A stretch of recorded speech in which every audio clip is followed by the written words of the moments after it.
Welcome to Yu-Gi-Oh! Duel Academy. My name is Puzzlemino and welcome back to the channel. Hope you enjoy your stay. This series is more intended for duelists who want to learn the more advanced mechanics of the game. Stuff that they don't exactly teach you inside of the anime. And for this first episode of ours, we will be starting with the one mechanic that I should have probably learned when I was starting and playing this game. Chains. We'll be covering exactly what a chain is, what priority means, how chains work, spell speeds, SEGOC and chain blocking, and what missing the timing entails. Sorry, I don't know what I had in my coffee this morning. Anyways, let's start off with what a chain is. If you want to follow along inside of the Yu-Gi-Oh! Rulebook, the PDF is available in the description, and the pages that we're going to be referring to are pages 44 through 48. But anyways, let's start at the very basics. What exactly is a chain? Well, a chain is a game mechanic that refers to when multiple cards or effects are resolving one after another. Only one player at a time can initiate a chain, and the name for that player is the priority. The player who has the priority in the situation is the only player that can legally start a chain at any given time. During a player's turn, the turn player has the priority to start a chain in the open game state, but before advancing to the next phase of any turn, the turn player must pass priority to start a chain over to their opponent before both players move on to the next phase. For a good example of this happening, take the standby phase effect of Baron de Fleur, which if both players want to activate that effect at the exact same time, and because of turn player priority, the turn player would have their Baron de Fleur be chain link 1, and the opponent's chain link 2. When building a chain, players go back and forth adding cards and effects to the chain. When both players have decided they no longer want to add to the chain begins to resolve, starting with the last card to be activated in that chain, then proceeding backwards until the first card activated resolves. All cards and effects in the game have different spell speeds associated with them, and that speed determines whether or not you can chain with those cards. There are 3 speeds in this game. Spell speed 1 is reserved for spells, every single one of them except for quick play, monster ignition effects, which refers to effects that the player activates, trigger effects, which refers to effects that activate in response to something happening, and flip effects, which are kind of like ignition effects except you flip the card in order to activate it. Spell speed 2 is reserved for traps, all of them except counter traps, quick play spells, and effect monster quick effects. You'll be able to determine the difference between a normal monster effect and a quick effect monster effect by it literally saying quick effect in the card. Then lastly, spell speed 3 is reserved solely for counter traps, which their whole purpose is to counter other things. You can only respond and build a chain with a card of similar or faster spell speed.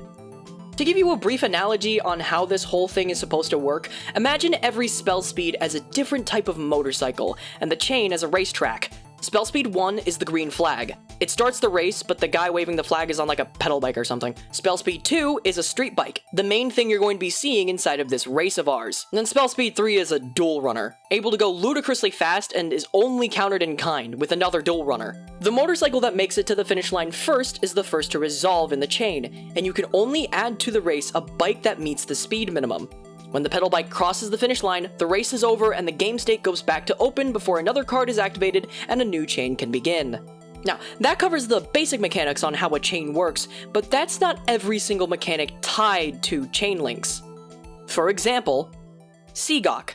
SEGOC is the abbreviation of Simultaneous Effects Go On Chain, and refers to what happens when multiple trigger effects meet their activation requirements at the exact same time. In instances where this happens, a chain is built with the cards being activated in this order. First, turn player mandatory effects. Second, opponent player mandatory effects. Third, turn player optional effects. And lastly, opponent player optional effects. An example of this happening is both players having Supply Squad and Sangan on field, and the turn player activates Dark Hole to destroy both the Sangans on field. After the Dark Hole resolves, the resulting chain is built like this. Chain link 1 is the turn player's Supply Squad, and then chain link 2 is the opponent player's Supply Squad. These one activate first in the chain because they are mandatory. Then in chain link 3, we have the turn player's Sangan, and then chain link 4, the opponent player's Sangan. When multiple cards meet the same level in priority of SEGOC, the owner gets to choose which order the cards are supposed to resolve in. For example, the turn player activates Shaddoll Fusion and sends Shaddoll Beast and Shaddoll Squamata to make El Shaddoll Winda. Since both the effects of the Shaddolls trigger at the same time, being sent to the graveyard by card effect, the order in which the cards resolve is decided by the turn player, and they choose to make Squamata Chainlink 1 and Beast Chainlink 2, forcing the opponent's Ash Blossom to only affect the Shaddoll Beast and not the Squamata. Setting up a chain to work in this way is commonly known as chain blocking, where you purposefully put a card at the end of a chain to cover another effect that you want to resolve. That covers chains and chain blocking. Now we get to the actual activation of cards, specifically trigger windows. In terms of trigger events, there are two different types. When trigger effects focus their activation window on the very last thing to happen. And then on the contrary, if trigger effects look at the broader spectrum, allowing their activation at the first instance after that event occurs. This is the main difference between Droll and Lockbird and Ash Blossom and Joyous Spring. Whereas Ash is used directly in response to the activation of a card that touches the deck, Droll's activation window is after the search has ended, cutting your opponent off from adding from their main deck after they've already searched it. To put it bluntly, Wens can miss their activation window due to their strictness on when they can activate. Ifs will never miss their activation window so long as they are in the same location that would trigger their activation. Then to expand off of that, how do we determine exactly what card effect was the last card effect to trigger? Well, problem-solving card text actually makes this a little bit easier on ourselves, and depending on the clause, determines what is treated as the last effect for the sake of when triggers. In the game, there's two main clauses that you'll see all the time. And if you do clauses are treated as if both effects of the card listed are happening at the same time. In that case, the last effect activated would be both at once. Then effects are treated as if the first effect listed happens first, and after that effect has resolved, performing the second part of that effect. In that case, the last effect activated would be the second part of that effect, and not the first. An example of this being really important is if the opponent player controls a Pet in the Dark Clown, and the turn player clears it with a Soul Taker, which destroys the monster, then gives the opponent player 1000 life points. Since the last thing to have happened was the life point gain, OP is not able to activate Petin, as its activation window was missed by the life point gain. Lastly, when it comes to activation windows, there's one more thing that we kind of have to talk about, and that being MST. It's a commonly known fact at this point that if you've been playing for longer than one tournament, you will know that MST does not negate. However, in certain cases, MST can cause a card to resolve without effect. This is due to continuous spells, continuous traps, field, and equip spells requiring to be on the field when they apply their effect. So if a card like MST can change that fact before the card resolves, then MST will effectively negate that effect. That covers all the chains, activation windows, SEGOC, chain blocking, everything that I was going to be covering in terms of information during this video. Now it's time to give you a couple of tests to see if you can actually apply the knowledge that you've been given. Also to give you a couple of examples of where these things might actually be important for you in the future. Consider this a little game of ours. So, Judge, it's time to make the call! I'm gonna give you 6 questions, each pertaining to a different topic that we covered during the video. If you want to, you can look back in the video if you want a review or a summary on how a specific mechanic works. Let's start off with Situation 1. It's a standby phase and both players have effects that want to trigger. Turn player has a Azurized Silver Dragon with an optional effect on field, and the opponent player has an Imperial Order mandatory maintenance cost they have to fulfill. In this situation, which can activate first?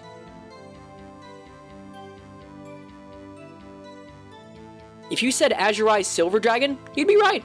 Despite having SEGOC rulings having the inverse be true, during the standby phase, the turn player priority takes precedence, allowing turn player to activate his Azurize as Chainlink 1.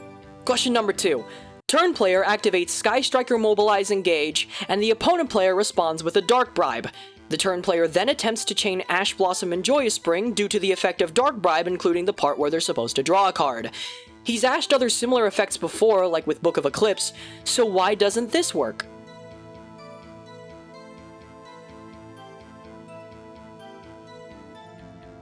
The answer to this question is pretty simple. It's Dark Bribe is a spell speed 3, which means the only thing that can chain to it is another counter trap. Ash Blossom's just too slow and can't keep up with the Dark Bribe, and it was able to win the race before the Ash Blossom did. Question number 3. Turn player attributes Flawanda Robina and Flawanda Eglin to summon Ryza the Mega Monarch, with a Flawanda Stree in the Banish Zone. After the summon is successful, which order should the chain be?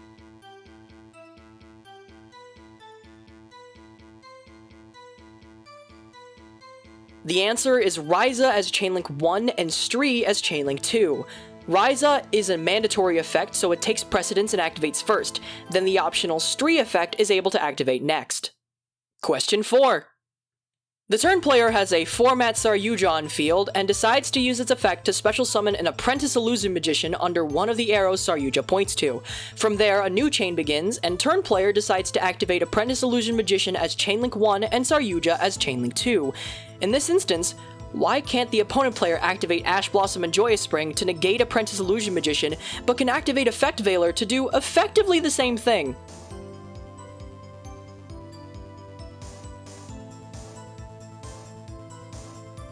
The answer? Ash Blossom can only be changed directly in response to an effect that touches the deck. However, Veiler does not give a shit. It negates the effect anyways, as it specifically targets the card and negates its effect, caring not what happened before, so long as it's still the opponent's main phase. Question number 5 is a tricky one, and it's technically something we really didn't cover, but if you read the card, I'm sure you'll figure out what's going on here. The opponent has a full board, and the turn player has Super Polymerization in hand. They activate the Super Poly, and the opponent player attempts to activate Solemn Warning to try to negate the summon. Why doesn't this work?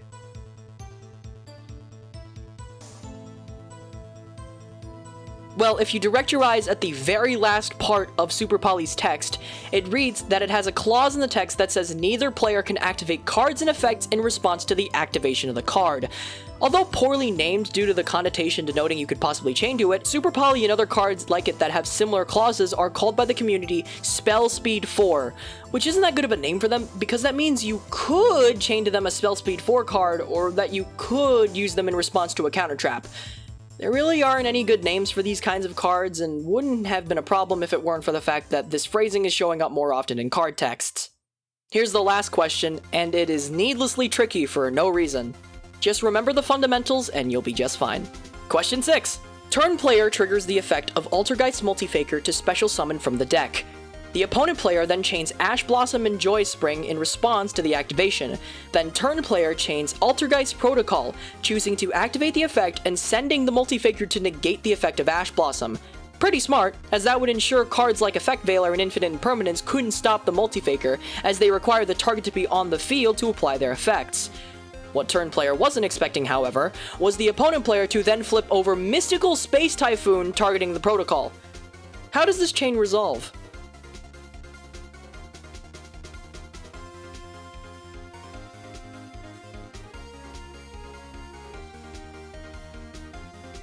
Well, let's break it down going backwards. MST resolves first, destroying the Protocol. Then, Protocol attempts to resolve, but since it's not on the field, will no longer be able to resolve its effect. Ash Blossom, uninterrupted, would then resolve, negating the Multifaker, then finally Multifaker, being negated, would resolve without effect. These are just a couple of examples of how the chains in this game are very complicated, but can be very useful if you actually know how they work. If you need little reminders on how specific mechanics work, treat this video like a bit of a glossary, with the different chapters representing different sections of different mechanics that you can look up again if you need to. And if you have any specific questions, go ahead and ask in the comments below. But that about does it for this video. Thank you so much for watching till the very end, it really means a lot to me, and this is Puzzlemino passing turn. See you around!